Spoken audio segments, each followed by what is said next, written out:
starting or recording. Nope, I was about to start this all over again. Like, I have time to do this. It was the paladin that saw the two girls approach. Hello there, Ugh. Master Celeste, Master Ashmar. He locked his fist over his heart and gave a curt bow. The necromancer, oh my god. The necromancer with him watched the man and then attempt to replicate the gesture. It was the girl in blue from before, the one that had been training. Who are these, heck? Sorry. Ash felt a small twig of sadness that the odd girl in yellow was not there as well. Who are these, heck? That is Elfnod and she is Belinda. Elfnod is actually several years behind us, but he was recruited at a very old age comparatively. Belinda is in a class below you. It's a pleasure, Master Ashmar. Please, just Ash. It's Ashma! Yes, Master Ash. The man smirked and Ash narrowed her eyes at him. So, I'm not entirely sure where to start. I am leaning towards simply performing the ritual and seeing where I need to go from there. Are you crazy? No. No. Just no? Light and shadows, are you an idiot? Oi! If you didn't want to be here, you did not have to. You're a volunteer, right? Not if I want to repeat a year. What? You're making her repeat a year if she doesn't help? Prue shocked Hecht with a withering glare. More that she proved herself completely incapable of performing a ritual spell, and as such the heads found her unsafe to advance to her final year. I had nothing to do with that. However, as was discussed, this experiment is essentially special tutelage that may provide her with a means to advance, as this is a ritual study. Don't over-exaggerate what they told you. I was offered the same opportunity to tutor students when I first became a teacher, so they will permit it if I can demonstrate she has acquired the requisite skill.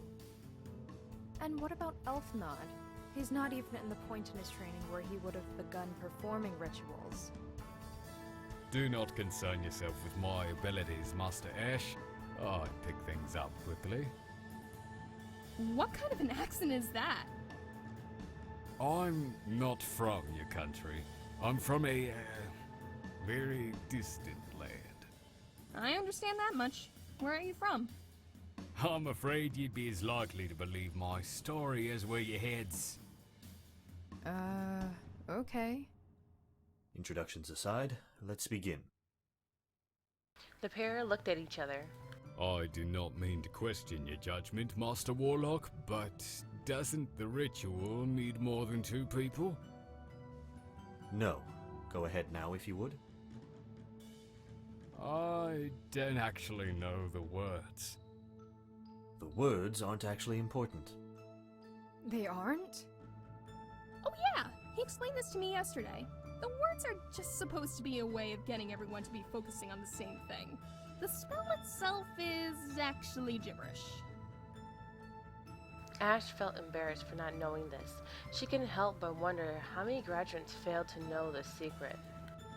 Shrugging, Elfnod dipped his hand and raised his hand. Shivering light began to pour from him. Excellent. Your abilities are far advanced for the time you spent here, old man. This nigga call him old man. He needs to go sit down. Now, go ahead, Belinda. In silence, Belinda raised her hand. A few moments passed and nothing happened.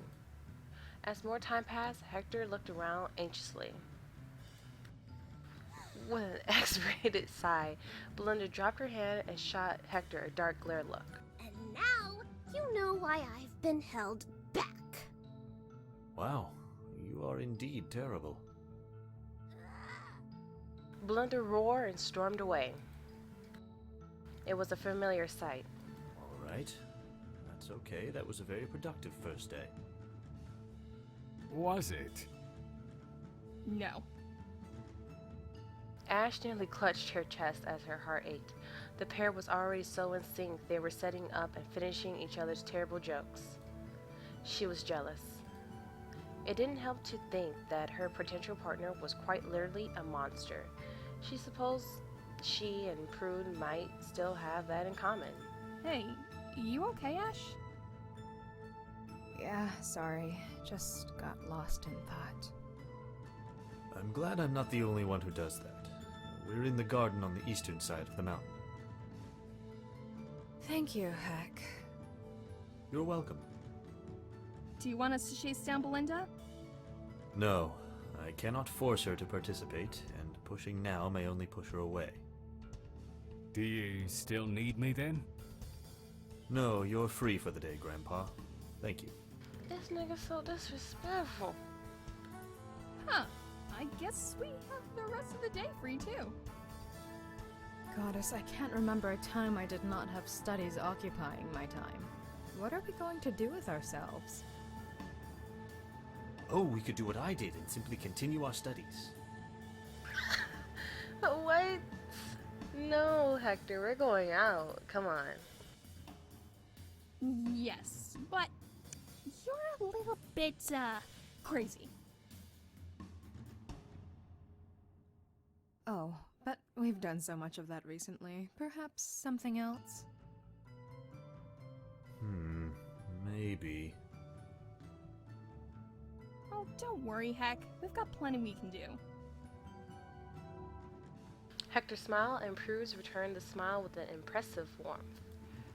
Ash failed to suppress a gag. Are you sure you're okay? You've been through a lot. You sound a little sick. Please, can we not have that discussion? This is simply tragic. Given all the business we had to deal with recently, it never even occurred to me that being forced to stay at the mountain could be so cruelly boring. I still suggest studying. Why? Boy, you can go study. You go for that great mage. I'm gonna go sit down. It's your fault. You know what to do. Get on with it. What, do you want to try to figure out how the communication spell worked? Hector's eyes began to twitch. No, not especially. Then what? His eyes twitched again.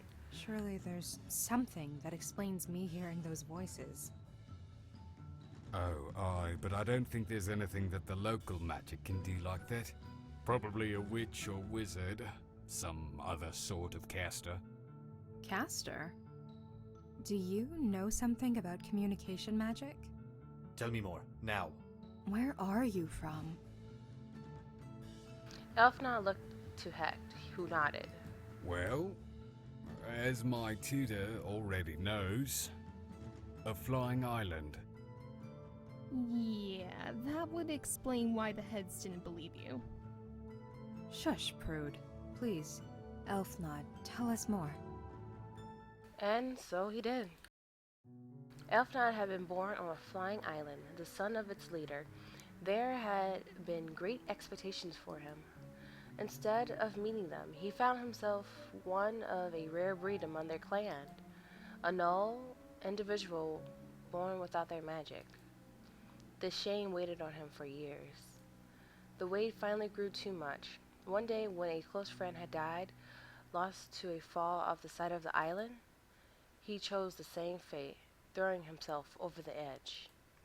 He had never expected to survive, let alone be found by the heads and informed him of his ability. Ever since he had trained with a passion and diligence that would put most other students to shame. So what kind of magic was it then?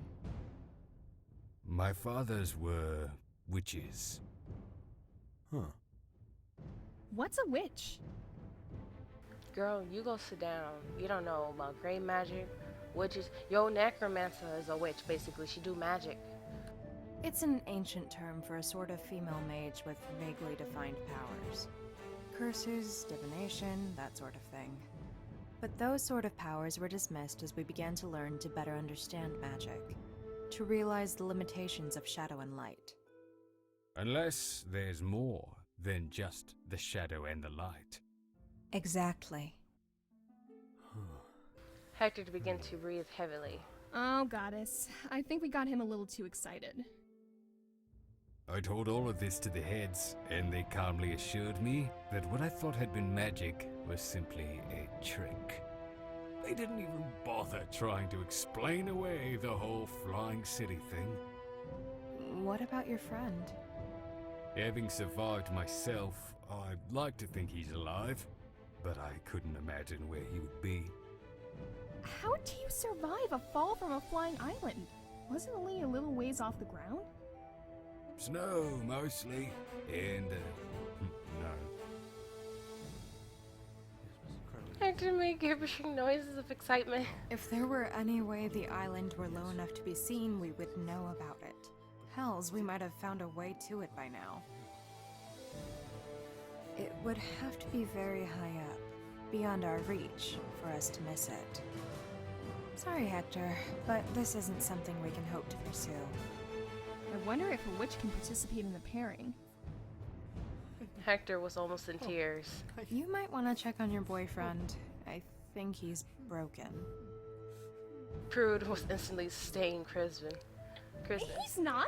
We're not like that! Or at least not yet! Ash flinched. Yet? Still, I think we should probably let him recover. You know, it looked like Hector would be like one of those, like, foaming at the mouth. Like, science! Sort of type of person. I must admit, it's nice to finally have people who believe me. Most think I am insane when I mention the island. Doesn't stop me from talking about it, though. I have an amount of skepticism, but now we have to consider that the pairing might be directed skywards. I could be paired to a flying paladin or even a witch. It's a far more comforting thought than being paired to a gray mage. Hey, maybe it's even a cute girl. Prudence winked at Ash, and Ash felt her cheeks grow warm. She certainly made it hard to get over her. So, I may know something that could entertain you.